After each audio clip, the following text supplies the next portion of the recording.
Excelente debate.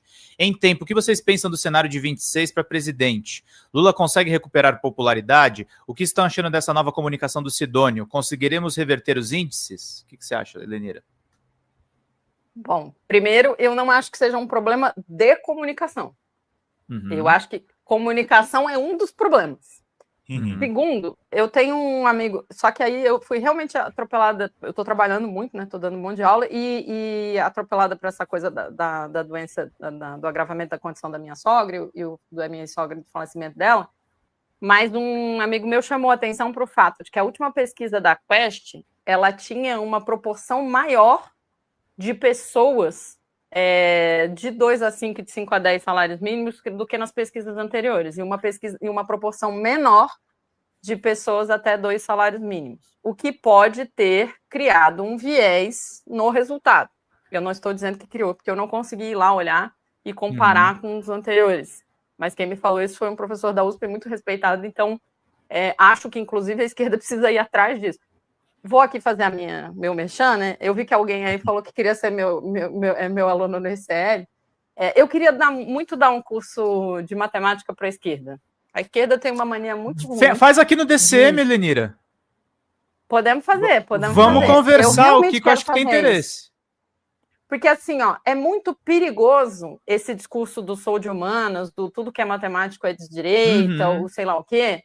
Ou, a gente tem que ser qualitativo, a gente não pode ser quantitativo. Mas tomara que o chefe me libere, eu não quero pagar, mas eu já estou inscrito aqui no curso se for aberto. Então, porque a gente precisa perceber que a gente precisa dominar essa ferramenta. Né? Essa é a ferramenta mais poderosa que a humanidade criou. Você sabe que os primeiros registros abstratos escritos pela humanidade eram matemáticos. Primeiro, a gente tem os desenhos que tentam reproduzir a realidade. Então, você tenta ali desenhar um jacaré parecido com o jacaré, um canguru, sei lá.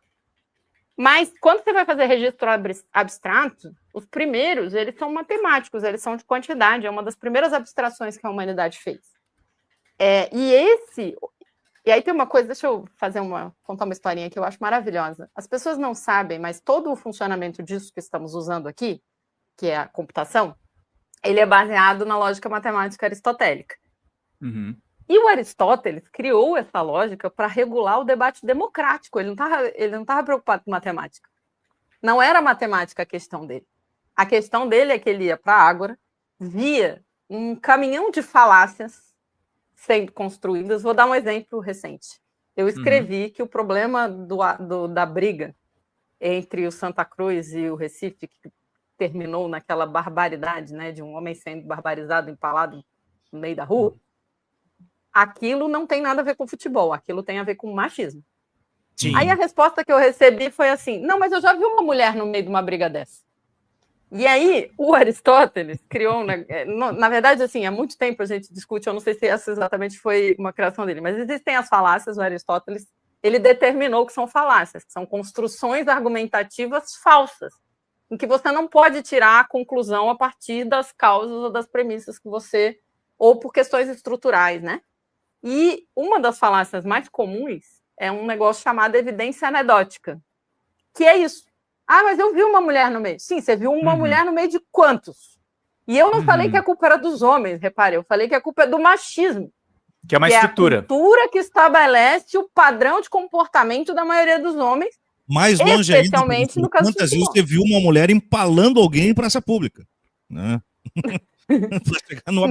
Não tenho conhecimento. Deve ter acontecido em algum momento da história, eu não tenho conhecimento. É isso, né? Então, você tem uma... E aí eu falei isso, eu falei, olha, evidência anedótica, que é... fumar... A gente vai lá, os biólogos, os médicos, os estatísticos vão lá, estudam e chegam à conclusão que fumar vai mal à saúde. Aí vem o João da esquina e diz assim, não, mas o meu tio, ele morreu com 95 anos e fumou a vida inteira. Isso é evidência anedótica. Continua fazendo mal à saúde fumar, tendo ou não o tio, né? Porque isso não é suficiente para anular. Então, existe uma série de argumentos. Mas quando Aristóteles criou a lógica matemática da implicação, bem-implicação, de como é que você anula, que é o fundamento do funcionamento de todo o algoritmo de linguagem computacional, tanto que todo mundo que estuda computação estuda lógica matemática primeiro, para poder entender como é que funciona, foi criado pela democracia. Então, a gente precisa dominar essa ferramenta, né? Porque senão ela vai nos dominar. E é exatamente o que está acontecendo. Fecha parênteses.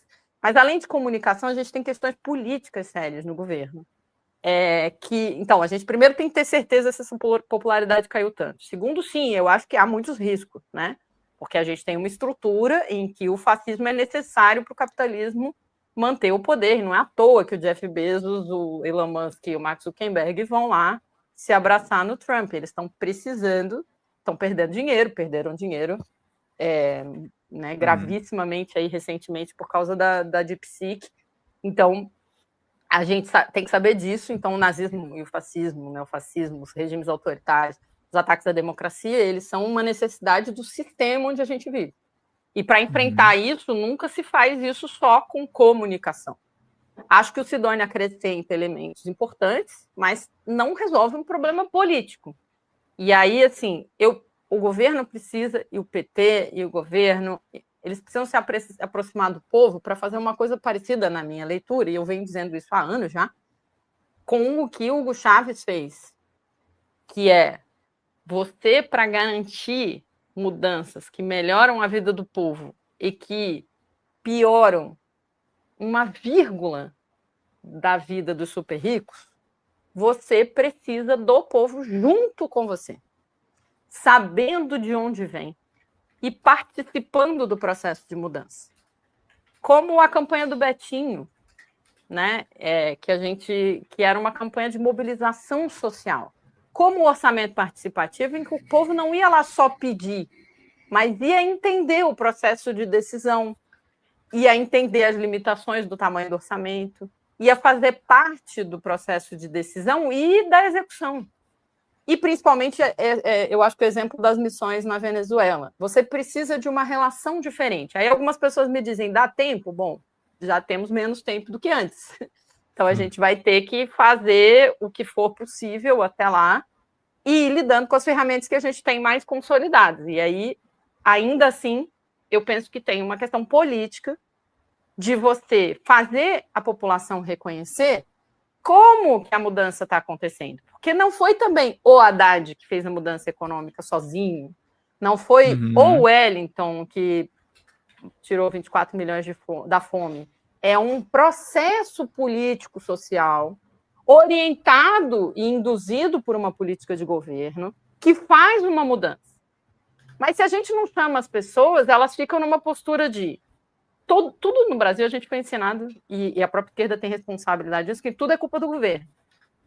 E aí a gente nunca fala que existem bilionários. Hoje o G1 tem uma matéria dizendo: consultoria, não sei das quantas, da Câmara diz que o governo vai quebrar em 2027 se não fizer ajuste fiscal.